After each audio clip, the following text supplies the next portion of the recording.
ఇట్లున్నది వాళ్ళ వాళ్ళ వాళ్ళ అవగాహన. ఏం చేస్తాం, మేనేజ్మెంట్ కోటాలు వస్తే ప్రాబ్లమ్స్ ఉంటాయి అధ్యక్ష. చదువుకుంటే కొంచెం మెరిట్ ఉంటే ఈ సమస్యలు ఉండవు. కొంచెం అవగాహన కల్పించుకోవాలి అధ్యక్ష. గుంటూరులో చదువుకున్న వాసనలు ఇంకా పోయినట్లేవు అధ్యక్ష. అదేవిధంగా అధ్యక్ష, ఇట్లా తెలంగాణ చరిత్ర మసకబారిపోతే సానబట్టి వెలికి తీసి మట్టిలో మాణిక్యాలను బయటికి తేవాలన్న ప్రయత్నం మా ప్రభుత్వం చేస్తుంది. అందుకే ఈరోజు మేము ఈ విధానాలను అన్నిటిని కూడా ఒక బాధ్యతాయుతంగా ఒక యజ్ఞంగా మేము ముందుకు తీసుకెళ్తున్నాం అధ్యక్ష. వారు ఏ సూచన అయినా చేయొచ్చు. నేను ఓపెన్గా స్వాగతం పలికిన, ఎవరైనా రావచ్చని. పాపం కొంతమంది ఎమ్మెల్యేలు సాంప్రదాయబద్ధంగా ముఖ్యమంత్రి గారిని కలిసి వాళ్ళ నియోజకవర్గాల సమస్యలని చెప్పుకుందామని వచ్చిండ్రు అధ్యక్ష. ముఖ్యమంత్రిగా నా బాధ్యత ఏంది అధ్యక్ష? నేను ఈ రాష్ట్రానికి ముఖ్యమంత్రిని.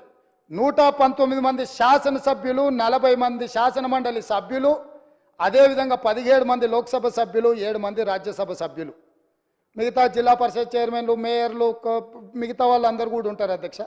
ముఖ్యంగా ఈ సభలో ఉన్న సభ్యులు ఎవ్వరు వచ్చినా కలవాలనుకున్నప్పుడు వాళ్ళకి సమయం ఇచ్చి వాళ్ళు తీసుకొచ్చిన అంశాలను పరిగణలోకి తీసుకొని చేయగలిగింది ఏదైనా ఉంటే చేయాలనేది నా ఆలోచన అధ్యక్ష.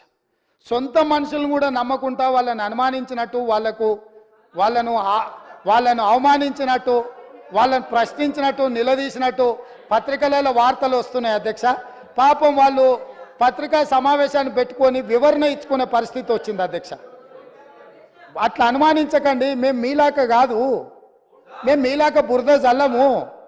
గౌరవపూర్వకంగా, మర్యాదపూర్వకంగా సమస్యలను తీసుకొని వినతి పత్రాలు తీసుకొచ్చే శాసనసభ్యులు ఎవరైనా మా ప్రభుత్వం కలుస్తుంది, వాళ్ళు చెప్పేది వింటుంది.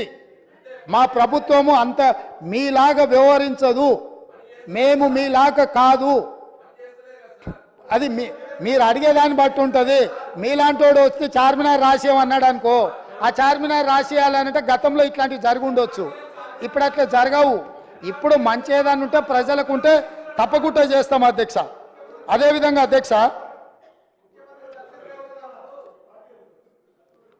అధ్యక్ష అసదుద్దీన్ ఓవైసీ గారు ఈ బిల్డింగ్ పినలైజేషన్ బీపీఎస్ స్కీమ్ గురించి మాట్లాడడం జరిగింది. హైకోర్టులో స్టే ఉంది. సుప్రీంకోర్టులో ఉన్న ఇతర రాష్ట్రాలు ల్యాండ్ రెగ్యులేషన్ స్కీమ్ కింద ఏమున్నాడో పెట్టడం వల్ల అది ఆగింది. డెఫినెట్గా అడ్వకేట్ జనరల్తో మాట్లాడి ఈ విషయాలన్నిటిని కూడా పరిగణలోకి తీసుకొని తప్పకుండా వాటిని కూడా పరిష్కరిస్తాం అధ్యక్ష.